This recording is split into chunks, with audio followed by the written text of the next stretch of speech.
Long before roads, cities, or civilizations, the land belonged only to the forests, the sea, and the wildlife that thrived there. For countless years, nothing disturbed its peace, until a handful of settlers arrived with little more than hope and the determination to build a future. The Stone Age marked the city's first chapter. Simple wooden shelters appeared near the shoreline as families survived by fishing, hunting, and gathering. Every day was a struggle against nature, but each season brought new experience. Small gardens became farms, temporary camps became permanent homes, and for the first time, Paradise City became more than a place to survive. It became a place to belong. The Bronze Age brought the first signs of advancement beyond survival. Metal tools improved farming, construction, and daily life, allowing the settlement to grow more efficiently. Trade began to emerge between nearby communities, and early craftsmanship gave rise to specialized roles within society. Paradise City was still modest, but its foundation was strengthening. The Iron Age accelerated progress even further. Stronger tools and weapons allowed for better construction and improved defense. Roads became more organized, connecting different parts of the growing settlement. Markets expanded, and cooperation between citizens became essential for continued growth. Paradise City was no longer just surviving, it was steadily advancing. By the classical era, the village had grown into a thriving coastal city. Elegant stone architecture, public plazas, fountains, and marketplaces reflected a civilization entering its first golden age. Fishing fleets expanded, trade flourished across nearby waters, and the city's natural beaches remained largely untouched. Festivals, music, and art became part of everyday life, showing that the people were no longer simply living, they were building a culture. The early medieval era marked a period of cautious expansion. Defensive walls began to surround the city as populations grew and the need for protection increased. Farming techniques improved, supporting more people than ever before. Communities became more structured, and leadership systems began to take clearer form. The Middle Medieval era saw continued growth and stability. Castles rose along the coastline, offering both protection and authority. Skilled craftsmen gained recognition, and trade networks expanded further inland and across the sea. Life for many remained peaceful, and Paradise City continued to prosper. The High Medieval era represented the peak of this long period of stability, but it would also become the era that defined Paradise City through fire and war. At first, life continued as it always had. Markets thrived, ships came and went, and the city expanded confidently along the coast. But far beyond the horizon, pirate clans had been watching. Unlike scattered raiders of earlier centuries, these pirates had begun to organize into larger fleets, forming loose alliances driven by a single goal: to strike the wealthiest coastal cities and strip them of everything valuable.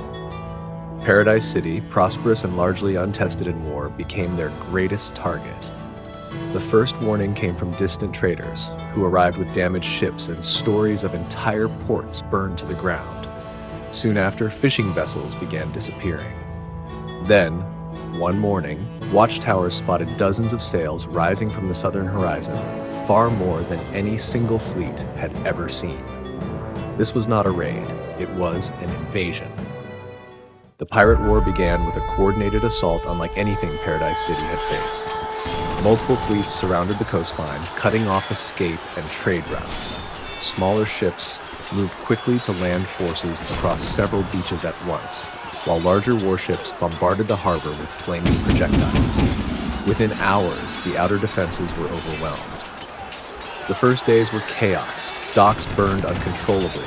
Warehouses filled with food and supplies were looted or destroyed. Entire fishing districts were reduced to ash. Civilians fled inland as soldiers struggled to organize a defense. Pirates moved quickly, targeting key infrastructure, bridges, supply routes, and communication points, ensuring the city could not respond effectively. But Paradise City did not fall. As the initial shock passed, resistance began to form. Knights, guards, and ordinary citizens united under a single purpose: survival. Blacksmiths forged weapons day and night. Farmers abandoned fields to join the fight. Even scholars and merchants took up arms to defend their homes. The war stretched on for weeks. Street by street, the city became a battlefield. Barricades were built from rubble. Narrow alleys turned into ambush points. The pirates, though fierce and experienced, had underestimated the determination of a population fighting for its home. By dawn, the invasion had collapsed. The surviving pirate fleets fled back into the open sea, leaving behind a devastated but unbroken city. The cost was immense. Entire districts had been destroyed. Thousands of lives were lost. Trade networks were crippled, and the city's economy was left in ruins. Yet the Pirate War became the defining moment of Paradise City's identity. It proved that unity could overcome even the most overwhelming threat. In the years that followed, Paradise City slowly rebuilt itself. Homes rose where ashes once lay. Docks were reconstructed stronger than before. Markets reopened with renewed determination. The scars of war remained, but so did the will to recover. Massive stone walls reinforced the coastline. Permanent armies replaced temporary militias. Watchtowers and signal systems ensured no fleet could approach unnoticed again. The city would never be caught unprepared. The Renaissance era sparked an age of recovery and discovery. Libraries preserved the lessons of the war, while universities trained engineers, scholars, and navigators. Larger ships ventured farther into the Southern Ocean than ever before, not only for trade, but to ensure that pirate threats would never rise again. Paradise City entered a renewed age of optimism, stronger and wiser than before. The age of exploration expanded the city's reach across distant waters. Trade routes flourished, alliances formed, and knowledge spread rapidly. Though the memory of the Pirate War remained, it became a lesson rather than a fear. The early industrial era marked the beginning of transformation. Steam engines appeared in workshops.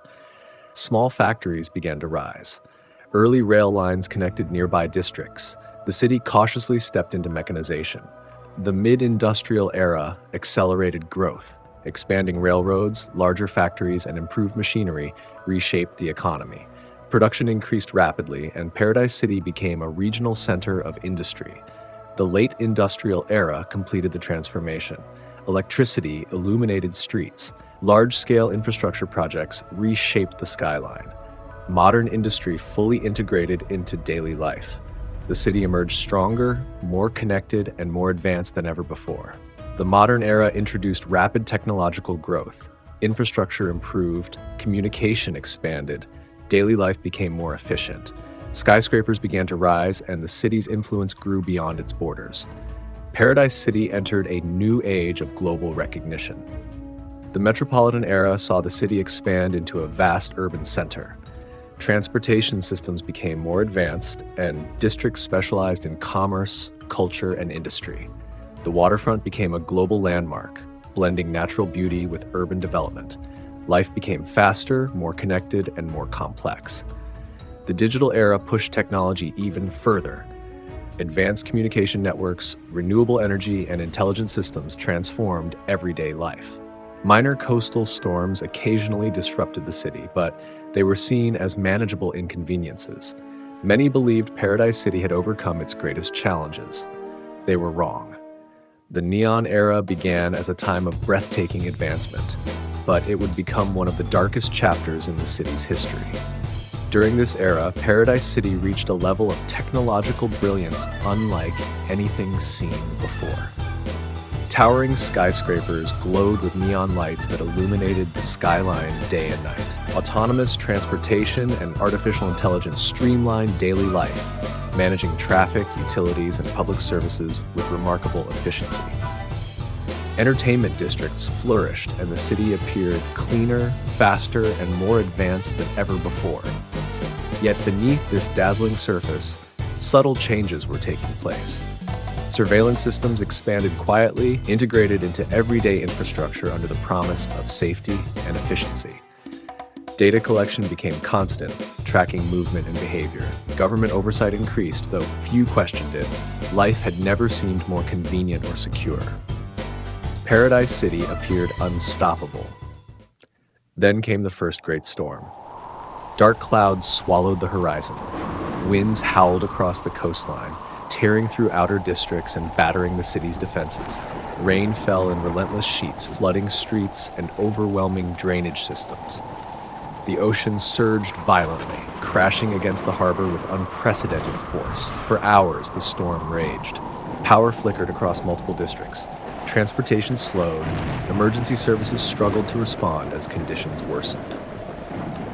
Though the city endured, the damage was significant, and for the first time in generations, uncertainty began to spread. Many believed it was a rare event. They were wrong. Without warning, deep beneath the Southern Ocean, massive seismic activity triggered a catastrophic chain reaction. Sensors detected unusual movement, but the scale of what was coming could not be fully understood until it was too late. A tsunami, larger than anything ever recorded, was racing toward Paradise City. Emergency systems activated immediately. Sirens echoed across every district. Evacuation routes filled with thousands of people moving inland. Transportation systems worked at maximum capacity, and emergency responders risked their lives to guide civilians to safety. But time was limited. Moments before the first wave struck, the city's power grid failed for the first time. Lights across entire districts flickered and went dark, communication systems faltered, and for a brief but terrifying period, Paradise City was plunged into confusion. Just as the disaster arrived, when the tsunami reached the coastline, it did not arrive as a single wave, but as a towering wall of water stretching across the entire horizon. The impact was devastating. The force of the water surged into the city, tearing through streets, collapsing buildings, and sweeping away everything in its path. Entire districts vanished beneath the flood, as bridges snapped and infrastructure failed. When the waters finally began to recede, the destruction was almost unimaginable. Paradise City still stood, but barely. Millions were displaced. Entire sections of the city were gone. The coastline itself had been reshaped. The tsunami rivaled and, in many ways, surpassed the devastation of the Pirate War. At first, the aftermath brought unity. Citizens worked tirelessly to rescue survivors, rebuild homes, and restore essential services. Engineers designed stronger flood defenses. New infrastructure rose from the ruins, built to withstand future disasters. Slowly, neighborhoods began to return, and life cautiously resumed. But while the people rebuilt Paradise City, the government quietly changed. Emergency powers granted during the crisis were never fully removed. Officials argued that such authority was necessary to prevent future disasters, and many citizens, still shaken by the tsunami, accepted these measures. Over time, corruption began to grow. Reconstruction funds were misused. Contracts were awarded to political allies. Wealth became concentrated among those in power, while ordinary citizens struggled to recover. Journalists who questioned these actions were silenced or removed. Surveillance systems expanded under the justification of safety, monitoring citizens more closely than ever before.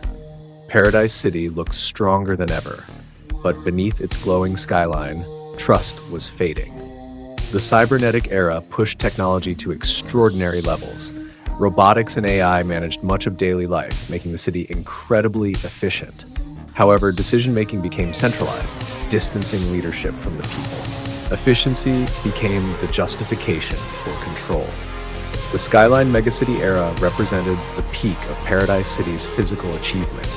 Towering structures and advanced systems made it one of the greatest cities ever built. Yet, frustration grew as citizens demanded accountability and fairness. Peaceful protests filled the streets, calling for change. The government responded with force. Curfews, checkpoints, and arrests became common. Public gatherings were banned and dissent was suppressed. Many began to believe the city itself was slipping away. Eventually, peaceful resistance turned into open rebellion. The final war was unlike any conflict before it. This time, the enemy was internal. Families were divided and entire districts became battlegrounds. Skyscrapers turned into fortresses, and the city's greatest achievements became tools of war. As the fighting intensified, the city's power grid failed a second time. This time not from disaster, but from the strain of conflict and targeted sabotage. Entire sections of Paradise City were plunged into darkness.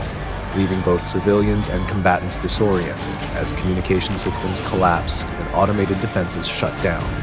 Neither side truly won. Each battle destroyed more of Paradise City itself.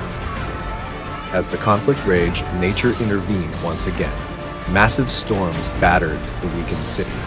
Winds howled through shattered skyscrapers, carrying debris through the streets, while relentless rain fell without pause. Drainage systems, already damaged by war, quickly overflowed. Floodwaters began to rise slowly at first, then rapidly as rivers swelled and the ocean pushed inland under the force of the storm. The situation worsened into the largest monsoon ever recorded, combining days of unending rainfall with powerful storm surges from the sea. Lightning illuminated the skyline as thunder echoed across the ruins, and with no functioning power grid, the city was left in complete darkness except for the flashes of the storm itself. Floodwaters consumed the city, districts disappeared, skyscrapers sank, communications ceased, survivors dwindled, until Paradise City vanished beneath the sea. For a time, nothing remained but water. Eventually, the flood receded. The coastline returned and nature reclaimed the land. Forests grew where buildings once stood, and wildlife roamed freely.